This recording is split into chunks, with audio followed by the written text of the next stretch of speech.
Fiaccole accese per chiedere più sicurezza sul lavoro. In Veneto dall'inizio dell'anno si contano già 4 vittime. A Montebelluna CGIL, CISL e UIL hanno promosso una fiaccolata dedicata alla sicurezza, partenza da Piazza Duomo e arrivo in Piazza d'Armi, dove interverranno i segretari generali. Una scelta non casuale. Proprio qui nel 2021 perse la vita il 23enne Mattia Battistetti, schiacciato da un carico di 15 quintali precipitato da una gru in un cantiere. Una morte che resta il simbolo di una strage silenziosa che continua. La nostra proposta è quella di partire con un nuovo patto per la sicurezza che coinvolga tutti, istituzioni, organizzazioni sindacali, organizzazioni datoriali, per far sì che tutti assieme lavoriamo per creare nuovi ambienti di lavoro molto più partecipati da parte dei lavoratori, affinché ci sia quella salute e quella sicurezza che dobbiamo per forza garantire a tutti i lavoratori. I numeri restano allarmanti. In provincia di Treviso nei primi 10 mesi del 2025 sono stati denunciati oltre 10.800 infortuni sul lavoro con 13 vittime mortali,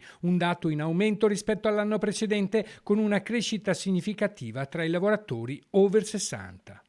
Perché sono la fascia fisicamente più debole e sono la fascia che oggi in questo modo rappresenta la maggior parte dei lavoratori presenti, che ha più presenza all'interno delle aziende in questa provincia. Morti e feriti. Per i sindacati non si tratta di fatalità ma di responsabilità precise. Servono più controlli, prevenzione e tutele perché non si deve morire lavorando, mentre si avvicina l'ultima udienza del processo per la morte di Mattia Battistetti il 22 gennaio a Treviso, dove alcune organizzazioni sindacali si sono costituite parte civile nel processo. Sì, il 22 ci sarà la sentenza, capiremo bene come finirà quel percorso.